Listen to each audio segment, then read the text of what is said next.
بسم اللہ الرحمن الرحیم۔ السلام علیکم ناظرین، میں ہوں آپ کا ہوسٹ مدثر مجید چودھری۔ پروگرام باشعور پاکستان کے ساتھ آپ کی خدمت میں حاضر ہیں۔ پہلے کی طرح آج ایک اور باشعور شخصیت جن کا اب میں آپ کے ساتھ تعارف کرواتا چلوں، جن کا تعلق وکالت کے ساتھ ہے، میری مراد جناب Farooq Dogar Sahib, member Punjab bar council.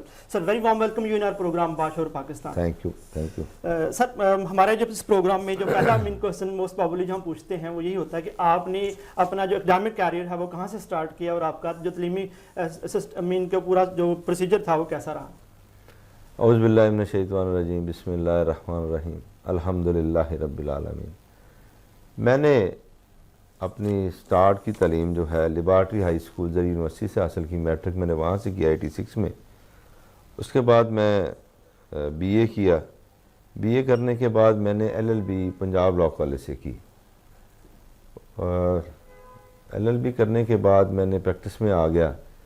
Almost مجھے کچھ 20 سال ہو گئے اس شعبے کے ساتھ وابستگی میں، اور اس دوران اس وکالت کی شعبے سے وابستگی سے پہلے جس طرح کہ میرے ملک کا ایک بہت بڑا المیہ ہے، اس معاشرے کا المیہ ہے کہ ہم سارے لوگ ہی جب میٹرک کرتے ہیں، متوسط طبقے سے تعلق ہے میرا، تو ہم ایجوکیشن حاصل کرتے ہیں روزگار کے لیے۔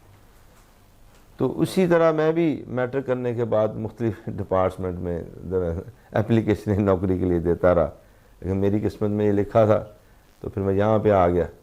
تو لاسٹ جو پروفیشن ہے، وکالت کا پروفیشن ہے، یہ آپ کس سے موٹیویٹ ہو کر اس پروفیشن کو آپ نے منتخب کیا؟ آپ کیا سمجھتے ہیں کہ اس میں کسی کے پیچھے جو ہے بیک اپ تھا، یا کسی کی انسپائریشن تھی، موٹیویشن تھی، یا جسٹ آپ نے خود ہی مناسب سمجھا کہ یہ پروفیشن بیٹر ہے؟ دیکھیں، میں یہ سمجھتا ہوں کہ میں آیا، اگر مجھے کوئی اچھی جاب مل جاتی شاید میں اس پروفیشن میں نہ آتا۔ آیا تو محاسباتی طور پہ ہوں، لیکن میں یہ سمجھتا ہوں یہ بہت بہت زبردست معاشرے میں آپ ایک ولایت کے منصب پر فائز ہوتے ہیں۔ اگر وکیل جو یہ بلیک یونیفارم جو ہے، آپ لوگوں کے لیے آسانی کا ذریعہ بنتے ہیں، لوگوں کی مدد کرتے ہیں، آپ کو روحانی سکون ملتا ہے۔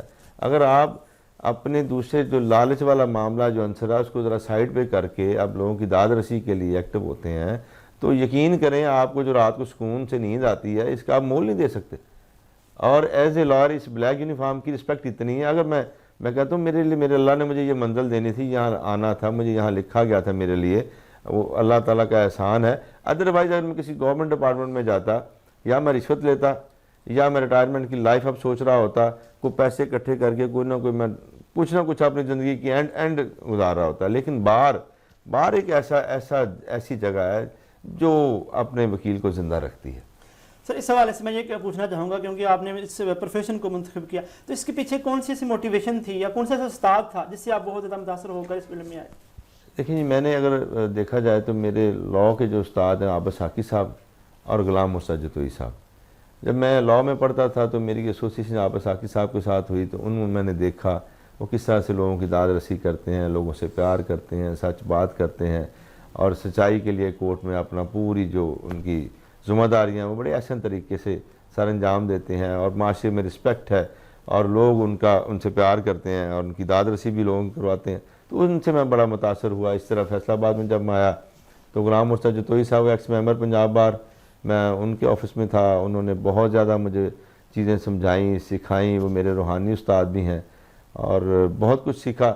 اور اس میں سب سے بڑی بات جو ان دونوں اساتذہ سے ہے کہ ان لالچ میرے سے انہوں نے ختم کی ہے، میرے استادوں نے۔ میں نے اپنے استادوں کو دیکھا کہ فیس کے معاملے میں انہوں نے کبھی کسی کو تنگ نہیں کیا۔ بہت جو ضرورت مند لوگ تھے جو ان کی فری آف کاسٹ میں کام کر دینا، اور میں اسی طرح جس طرح میں نے استادوں سے سیکھا میں کام کرتا آیا ہوں۔ مجھے یقین کریں ایسے کام جس میں میں جاتا ہوں، کسی کی داد رسی ہو جاتی ہے، وہ دعائیں دیتے ہیں، تو اس کا مول نہیں دیا جا سکتا۔ سر بیسیکلی اگر دیکھا جائے ایک لے مین جو ہے، ایک عام آدمی جو ہے، وہ مطلب جب ان کے اوپر کوئی ایسا مسئلہ بن جاتا ہے تو وہ وہاں پر کورٹس میں جانے سے ڈرتے ہیں۔ تو اس حوالے سے فار ایگزامپل کسی جگہ کوئی ڈکیتی کی واردات ہو جاتی ہے، یا کوئی مطلب ایسی کوئی واردات ہو جاتی ہے، تو اس میں ایک عام آدمی کو سب سے پہلے کیا کرنا چاہیے؟ دیکھیں جی، خدا نہ خواستہ کسی بندے کے ساتھ یہ حادثہ پیش آئے تو سب سے پہلے تو اسے 15 پولیس کو اطلاع کرنی چاہیے۔ موقع پر پولیس آتی ہے، جو بھی اس کے ساتھ انسیڈنٹ ہوا ہے وہ اسے ڈیفائن کرے گا، زبانی بتائے گا، ان رائٹنگ شیپ میں اپلیکیشن فائل کرے گا۔ اپلیکیشن میں جو اس کو جو سچ سٹوری، عموماً میرے معاشرے کا یہ بھی المیہ ہے، کوئی بھی حادثہ ہو گیا, کوئی ڈکیٹی ہوگی, لڑائی جھگڑا ہو گیا, ایک دو اگر اس میں اصل ملزم ہے تو 8-10 ایسے ہی رکھ لینے, جس کی وجہ سے معاشرے میں جو معاملات خراب ہوتے ہیں. میں کہتا ہوں آپ سچ کی اپلیکیشن دیں اور اس میں انصاف آپ کو بہت جلدی میسر ملے ہوگا. سر آپ بیسکلی جو ہے فوجداری کے جو کیسز ہیں اس کے ساتھ ایسوسیٹڈ ہیں, بلکہ اس میں آپ کی اسپیشلائزیشن ہے, تو اس حوالے سے آپ کیا کہنا چاہیں گے کہ یہ فوجداری ہے کیا, کون سے کوئی کیسز کیا ہوتے ہیں, اور اس میں مطلب ایک عام آدمی کے اوپر اگر اس طرح کا کوئی ایشو بنتا ہے تو اسے کیا کرنا چاہیے؟ دیکھیں فوجداری اور سول دو طرح کے کیسز ہیں. سول ہیں جو پراپرٹی اور جائیداد کے متعلقہ جو چیزیں ہیں وہ ادھر چلے جاتی ہیں. فوجداری ہے جو لڑائی جھگڑے آپس میں جو معاملہ جس میں پی پی سی ایفنس میڈ آؤٹ ہوتا ہے, سی آر پی سی کے ذریعے سے ٹریٹ کیا جاتا ہے. اس میں عام آدمی کو اب تو دیکھیں زمانہ بہت زیادہ چینج آ گیا, عام آدمی کو بھی بہت ساری چیزیں آن لائن اویلیبل ہیں. اگر وہ تھوڑا بہت پڑھا لکھا ہے تو عام آدمی وہ رہتا ہی نہیں.